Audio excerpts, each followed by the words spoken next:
बोल news headquarter. अस्सलामुअलैकुम। बोल न्यूज हेडक्वार्टर्स में खुशामदेद। मैं हूँ शाइस्ता शहजाद। मैं हूँ फराज अहमद और मैं हूँ आपके साथ वरीशा जुल्फ़िकार। हेडलाइंस आप जान चुके हैं, आज खबरों में बात होगी। कितने घराने सोग में, सैलाबी सूरत हाल कहां कहां, कराची बारिश के बाद, वकील कत्ल केस में क्या हुआ, डार की वजाहत, और आइसक्रीम पर नूडल्स।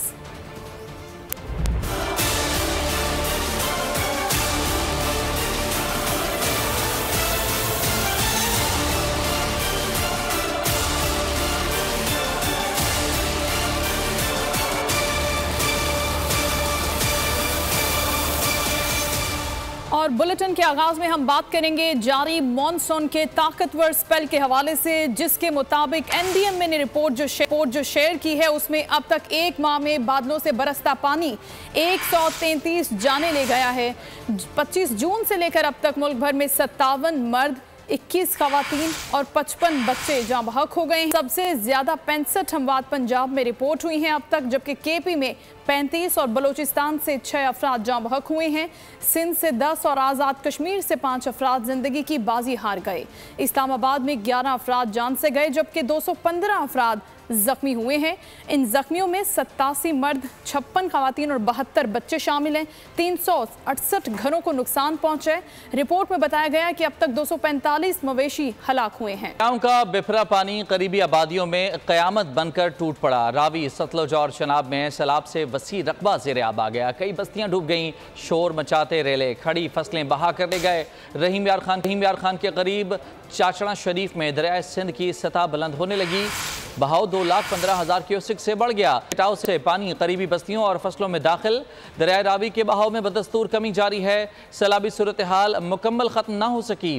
कादराबाद के मकाम पर दरियाए चनाब की मॉनिटरिंग सख्त कर दी गई। और मुल्क में मानसून बारिशों ने तबाही मचा दी। मुख्तलिफ हादसात में 18 से ज़ायद अफराद जिंदगी की बाजी हार गए। दरियाओं और नदी नालों में तुग़यानी से सैकड़ों घर ज़ेर-ए-आब आ गए। फसलें तबाह हो गईं। सेब और अंगूर के बागात उजड़ गए। हब डैम की सतह 330 फीट तक पहुंच गई है।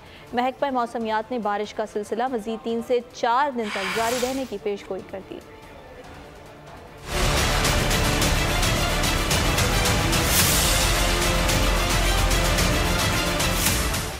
मुल्क के मुख्तलिफ शहरों में तूफानी बारिशें, दिलखराश वाक़यात ने कई घराने उजाड़ दिए। पंजाब, खैबर पख्तूनख्वा और बलूचिस्तान में नदी नाले बेकाबू। दरियाओं में तुग़यानी से सैकड़ों घर ज़ेर-ए-आब आ गए। बलूचिस्तान में आवरान, किला सैफुल्ला, जोब और खुजदार से अमवात रिपोर्ट हुई। कोयटा में 4 मकानात मुकम्मल तबाह, 10 को जुज़वी नुकसान पहुँचा। सेब और अंगूर के बागात उजड़ गए। आज़ाद कश्मीर और गिलगित बल्तिस्तान में तोदे गिरने से रास्ते बंद। जगलोट स्कर्दू रोड पर गाड़ी मिट्टी के तोदे की जद में आ गई। 3 खवातीन और बच्चा लुकमाए अजल बन गए। मदियन में तोदा गिरने से 2 अफराद जाँ बहक, 3 जख्मी हुए। दरियाए नीलम किनारों से बाहर आ गया। 200 घर डूब गए। खारिया में बच्चा सेम नाले में डूब गया। पाकपतन में 3, तांदियावाला में करंट लगने से 2 अफराद जान की बाजी हार गए। सिंध के मुख्तलिफ शहरों में भी बारिश ने जल थल एक कर दिया। कराची में गहरे बादलों का राज, कई मकामात पर तेज और कहीं हल्की बारिश का इम्कान है। और मानसून की मूसलाधार बारिशों से पंजाब के दरिया बिफर गए हैं। पंजाब भारत में भी तमाम डैम्स फुल हो गए हैं और स्पेलवेज को खुले जाने का खतरा जाहिर किया जा रहा है। और पाकिस्तान की तरफ ये पानी अब छोड़ा जाएगा, जिससे दरिया रावी और दरिया सतलुज में ऊंचे दर्जे के सैलाब का खदशा जाहिर किया जा रहा है।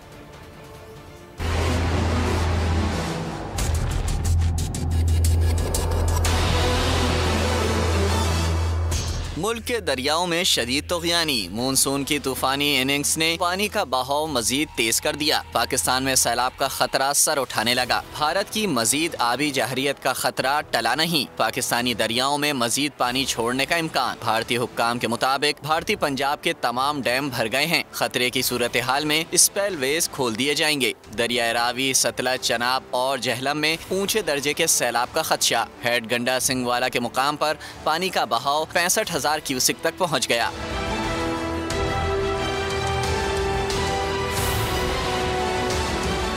भावल नगर की हुदूद में हिफाजती बंद टूट गए, दर्जनों देहात ज़ेरे आब आ गए, हजारों एकड़ पर तैयार फसलें तबाह हो गयी। दरिया सिंध में निचले दर्जे का सैलाब है, नशेबी इलाकों में पानी दाखिल, सैकड़ों लोग बेघर, माल मवेशी के साथ नकल मकानी पर मजबूर। तर्जुमान PDMA के मुताबिक दरिया रावी, जहलम और चनाब में दरमियाने से ऊंचे दर्जे का सैलाब का खतरा है। लोगों को महफूज मकामात पर मुंतकिल किया जा रहा है। इंतजामिया को अलर्ट रहने की हिदायत कर दी। मॉनसून बारिशों के पेश नजर पंजाब के तकरीबन तमाम दरियाओं में हाई अलर्ट जारी किया गया है। इस वक्त दरिया रावी में क्या सूरत हाल है, बोल न्यूज की नुमाइंदा फातिमा शिराजी हमें मजीद आगाह करेंगी। जी फातिमा।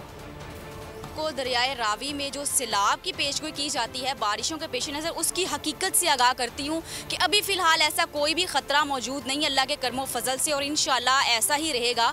हमारे साथ मौजूद हैं रेस्क्यू के ऑफिसर हैं, इनसे जानते हैं कि आपने क्या इंतज़ामात किए हैं और अभी फ़िलहाल क्या पोजीशन है। जी अस्सलाम वालेकुम। रेस्क्यू 1122 अलर्ट है 24 आवर यहाँ शदरा रावी के मकाम पर, और इस वक्त जो पानी का बहाव है वो बिल्कुल नॉर्मल फ्लो है, कोई ख़तरा नहीं है।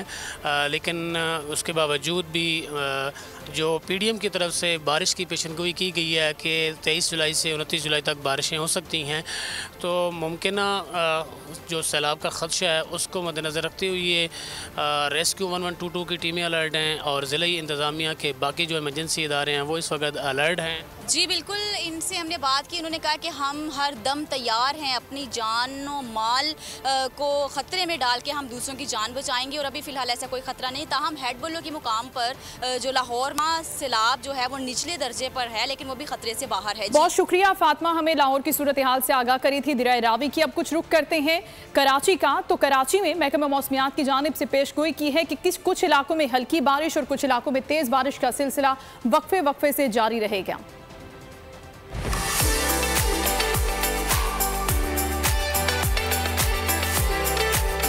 कहीं धूप कहीं बरसात, शहर कायद के लिए मानसून की अनोखी सौगात। कराची में बारिश का स्पेल, सूरज और बादलों में आंख मचोली का खेल।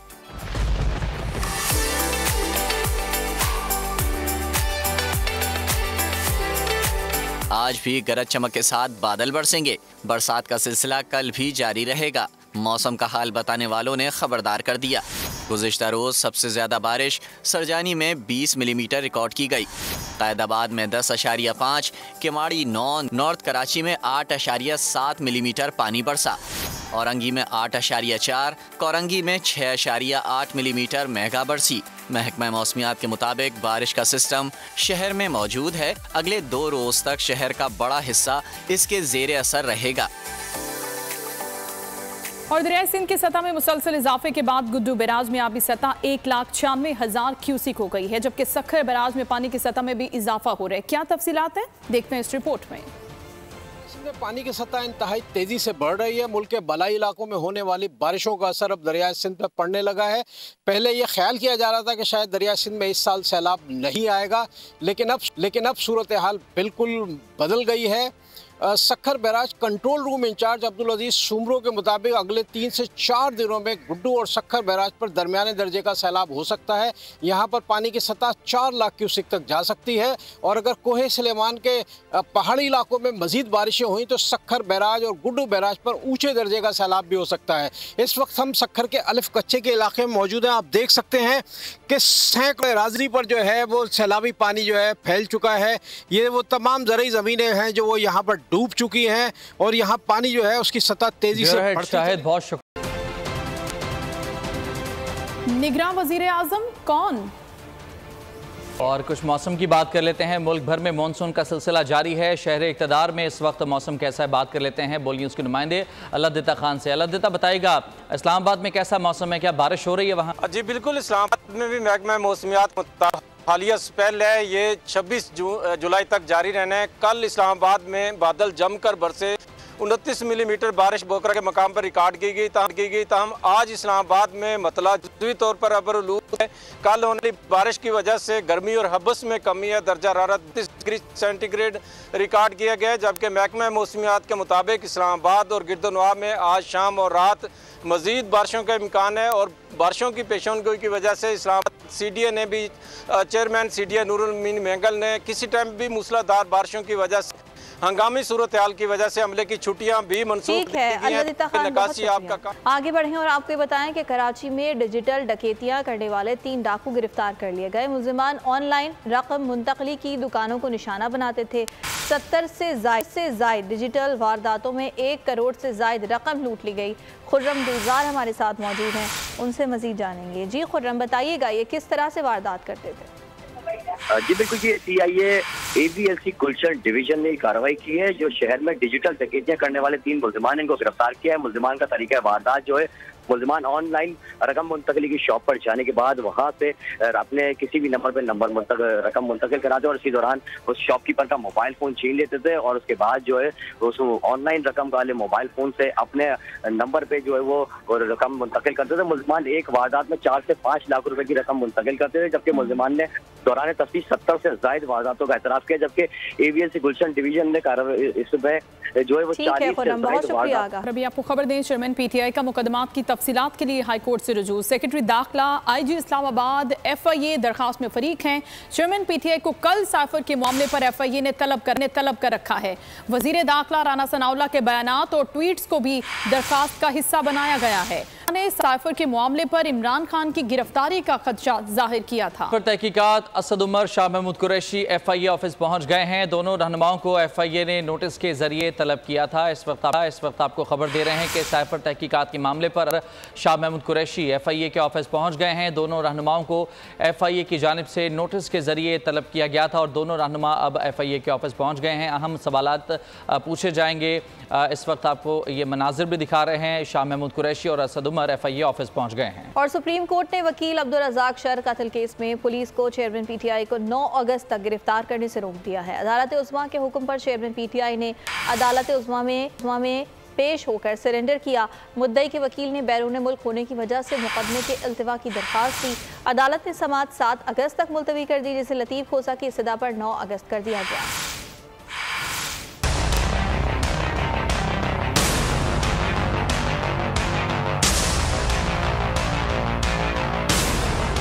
वकील अब्दुल रज़ाक शर कत्ल केस, चेयरमैन तहरीक इंसाफ ने सुप्रीम कोर्ट में सरेंडर कर दिया। अदालत ने पुलिस को 9 अगस्त तक गिरफ्तारी से रोक दिया। अदालत उज़्मा की तलबी पर चेयरमैन PTI की पेशी। अब्दुल रज़ाक के बेटे सिराज के वकील ने इल्तिवा की दरख्वास्त दे दी।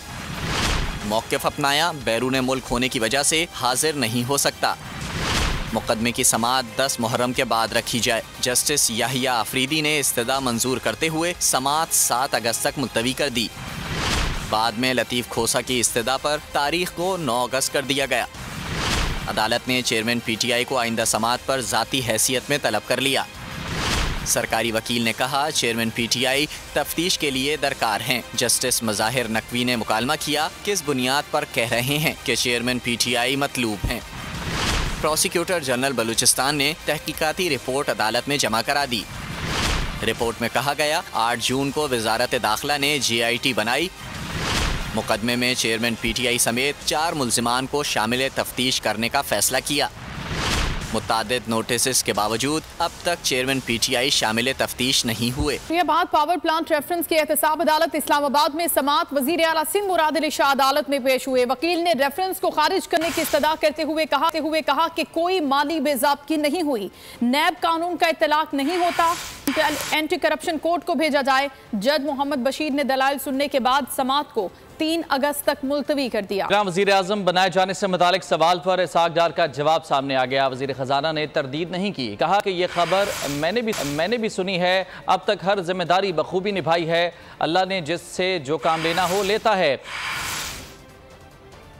ये खबर जो कुछ कर सका हूँ मैं माजी में भी, 5वीं दफा अल्लाह ने मुझे ये जिम्मेदारी दी है, मैं ये निभा रहा हूँ। सियासतदान भी हैं, टेक्नोक्रेट भी हैं और मईशतदान भी हैं, तो आप पर एग्रीमेंट हो सकता है वैसे गॉड नोज जी। लेकिन ये है जो भी जिसको अल्लाह जिम्मेदारी दे, देखिए ये मुल्क की मैं समझता हूँ कि 3 महीने कौम के सिर्फ डे टू डे के ऊपर गुजार देने मुनासिब नहीं है। वो हमारा जो तजर्बा रहा है माजी का वो इतना अच्छा नहीं रहा। ये डार साहब जो इलेक्शन एक्ट 2017 है सेक्शन 230, इसका मतलब कि फिर वो अमेंड होने जा रहा है। To the best of my understanding जी, मेरा ख्याल है कि ये कौम से छुपाने की बात नहीं है, उनको पता चल जाएगा और बिल्कुल उसको अमेंड होना चाहिए। ताकि आप 3 महीने कौम के 3 घंटे ज़ाया नहीं कर कौम के आप 3 महीने सिर्फ डे टू डे काम करें पे क्यों यानी जो नेक्स्ट केयरटेकर प्राइम मिनिस्टर होगा वो अहम फैसले करने की पोजीशन में होगा। हाँ तो बिल्कुल होने। पेट्रोलियम डीलर्स एसोसिएशन ने मुल्क भर में मुनाफे को वजह बनाकर सप्लाई बंद करने की धमकी दे रखी है। इसी पर बात करने के लिए हमारे साथ मौजूद हैं अंदल समी खान। बहुत शुक्रिया सर आपके वक्त का। ये बताइएगा कि डीलर्स का बुनियादी मुतालबा है वो क्या है और मुसद्दिक मलिक की यकीन दहानी के बाद क्या मामला तय पा जाएंगे? हमारा किसी से डॉलर से उससे नहीं, हमारा परसेंटेज से हमने इस अपने पंप नहीं चला सकते। उन्होंने वायदे कब उन्होंने 2000 के सैंपल मंगाए पंपों के, क्या क्या है ये कंपनियों के भी अपने जो पंप चला रही है, तो वो उसकी मीटिंग है, उसकी बात तय होगा। डॉलर से हमारा कोई ताल्लुक। बहुत शुक्रिया अपडेट कर रहे थे। आगे बढ़ते हुए खबर आपको देंगे, बिजली की कीमत में 7.5 रुपए फी यूनिट इजाफे पर समाअत अब मुकम्मल हो गई है और नेपरा की जानिब से दरखास्त पर समाअत के बाद फैसला महफूज भी कर लिया गया है। नेपरा तफसीलात का जायजा लेकर फैसला वफाकी हुकूमत को भिजवाएगा और हुकूमत बिजली की कीमत का नोटिफिकेशन जारी करेगी। की कीमत में इजाफे के हवाले से समाअत मुकम्मल हो गई है। नेपरा ने अपने इस हवाले से कीमतें बढ़ानी है और अब ये इससे पहले हुकूमत को समरी भिजवाई जाएगी और हुकूमत की जानिब से हतमी तौर पर फैसला किया जाएगा कि अब बिजली की कीमत में कितना इजाफा होना है। इससे पहले भी ये खबरें थी कि बिजली की कीमत में इजाफा होगा, लेकिन हतमी फैसला वफाकी हुकूमत की जानिब से किया जाएगा। ये समाअत मुकम्मल हो गई और फैसला महफूज कर लिया गया है। Army chief general Asim Munir से कमांडर यूएस सेंट्रल कमांड के कमांडर जनरल माइकल एरिक ने मुलाकात की है। ISPR के मुताबिक मुलाकात में इलाकाई सलामती और दिफाई ताउन पर तबादला ख्याल किया गया। तमाम शोबों में 2 तरफा ताउन को फरोग देने पर इतफाक किया गया। US कमांडर का दहशतगर्दी के खिलाफ पाकिस्तान की कामयाबियों का एतराफ। जनरल कोरेला ने खित्ते में अमन के लिए पाकिस्तान की कोशिशों को सराहा। आर्मी चीफ से अमरीकी सेनेट कॉम कमांडर की मुलाकात, बाहिमी दिलचस्पी के उमूर पर तबादला ख्याल। जनरल आसिम मुनीर और जनरल माइकल एरिक ने खित्ते की सूरत हाल पर तबादला ख्याल किया। ISPR के मुताबिक मुलाकात में दिफाई ताउन के फ़रोग़ पर बातचीत की गई। तमाम शोबों में 2 तरफा ताल्लुकात मज़ीद बढ़ाने की ख्वाहिश का इआदा किया गया। जनरल माइकल ने दहशतगर्दी के खिलाफ पाकिस्तान की कामयाबियों का एतराफ़ किया। दहशतगर्दी के खिलाफ जंग में पाक फ़ौज की कामयाबियों को सराहा। अमरीकी सेनेट कॉम के कमांडर ने खित्ते में अमन व इस्तेहकाम के लिए पाकिस्तान की मुसलसल कोशिशों की भी तारीफ की। शाहीनों का कोलंबो टेस्ट का शानदार आगाज, श्रीलंका बैकफुट पर सिर्फ 36 रन पर 4 लंकन बल्लेबाज पवेलियन लौट गए। टॉस जीतकर पहले खेलने का मेजबान टीम का फैसला ज्यादा सूदमंद साबित ना हुआ। लंकन शाहीन शाह आफरीदी और नसीम शाह की तेज गेंदों का सामना न कर सके। नसीम शाह ने 2 जबकि शाहीन शाह ने 1 बैटर को ठिकाने लगाया। पहले टेस्ट की तरह इस बार भी जाया जम गए और उन्होंने अब तक 33 रन बनाए हैं। पाकिस्तान को 2 टेस्ट मैचेस की सीरीज में 1-0 की बरतरी हासिल है। और अब बात करते हैं ACC men's emerging Asia cup के फाइनल के हवाले से, जिसमें भारत को चारों शाने चित कर दिया है। नौजवान शाहीनों ने होटल वापसी पर जमकर जश्न भी मनाया और उनका इस्तकबाल भी किया गया। स्टार क्रिकेटर्स ने पूरी कहकशां यहाँ पर मौजूद थी, जिसमें शाहीन शाह अफरीदी, बाबर आजम और हसन अली भी नुमायां थे। फातेह टीम के लिए केक का बंदोबस्त भी किया गया, जिसको तालियों की गूंज में काटकर फतह को यादगार बना दिया गया। स्क्वॉश में पाकिस्तान का सुनहरी दौर लौटाया। हमजा खान ने जूनियर वर्ल्ड स्क्वॉश चैंपियनशिप अपने नाम कर ली। नौजवान स्टार बने। दुनिया बोल है में मेहमान सीनियर स्क्वॉश चैंपियनशिप जीतने के अज़्म का इजहार भी किया। कहा कि अगर सपोर्ट मिली तो मुल्क का नाम इसी तरह रोशन करता रहूंगा। सबसे पहले तो मैं ये बोलना चाहूँगा कि पाकिस्तान से सिर्फ 1 प्लेयर गया था और वॉर में था, और इजिप्ट से 6 प्लेयर आए हुए थे जो उनको काफ़ी सपोर्ट कर रहे थे। तो मेरे साथ ना कोच गया हुआ था, मैं खुद अकेला और मैनेजर था मेरे साथ, जो पाकिस्तान स्क्वॉश फेडरेशन ने मेरे साथ भेजा था। तो प्रेशर भी काफ़ी था, लेकिन मैंने मेहनत की भी थी और मुझे अपनी मेहनत पर यकीन था और मुझे उम्मीद थी कि इंशाल्लाह मैं जीत सकता हूँ। ये पाकिस्तान स्क्वॉश फेडरेशन ने मुझे सिर्फ टिकट दिया और पाकिस्तान आर्मी ने सपोर्ट किया कि ताकि रैकेट वगैरह, शूज़ वगैरह। स्क्वॉश में मेरे बाबा ने काफ़ी स्क्वॉश खेली है, तो मेरे बाबा को काफ़ी शौक था स्क्वॉश के साथ। जो मेरे मामू शाहिद जमान जो वर्ल्ड नंबर 14 है। अभी आपको बताएं कि पेशावर डेवलपमेंट अथॉरिटी का पेस्को की बिजली पर गैर कानूनी कारोबार, PDA की जानिब से सारफीन से फी यूनिट 105 रुपए वसूली जारी है। ब्यूरो चीफ पेशावर जाहिर शाह शिराजी हमारे साथ मौजूद हैं। क्या मामला है उनसे जानेंगे। जी बताइएगा जाहिर शाह। जी बिल्कुल, पेशावर डेवलपमेंट अथॉरिटी जो कि हैदराबाद के अंदर वाक़ है, बहुत बड़ा कॉम्प्लेक्स है इसका, और यहाँ पर कई दफातर हैं, सैकड़ों शॉप्स हैं, इसके अलावा बैंक्स हैं, और एक बड़ी अजीब चीज़ सामने आई है कि पेशावर डेवलपमेंट अथॉरिटी इस वक्त पेस्को की बिजली जो कि 50 से 55 रुपए यूनिट फराम की जाती है पीडीए को, और पीडीए उसकी अदायगी करती है पेस्को को, लेकिन उससे आगे गैर कानूनी तौर पर ये बिजली 105 रुपए फी यूनिट बेची जा रही है। तमाम दफातर, बिल्डिंग और उस बिल्डिंग के अंदर जितने भी बैंक्स और दूसरे जो कारोबारी यूनिट्स हैं उनको, इन लोगों से जब हमारी बात हुई तो ये बिल्कुल हम देख सकते हैं कि बाकायदा आपने अपडेट किया, बहुत शुक्रिया। नूडल्स के साथ आइसक्रीम, रहनुमा पीपल्स पार्टी शर्मिला फारूकी भी सोशल मीडिया पर जारी दिलचस्प अजीब खानों से मुतालिक ट्रेंड का हिस्सा बन गई हैं। सवाल किया कि क्या कोई आइसक्रीम के साथ नूडल्स खाना पसंद करेगा, साथ ही हाँ और ना के 2 ऑप्शंस भी दिए। बोल न्यूज के इस बुलेटिन से फिलवक्त इतना ही। ब्रेक के बाद हाजिर होंगे हेडलाइंस के साथ। बाखबर रहिए, विजिट कीजिए हमारी वेबसाइट bolnews.com।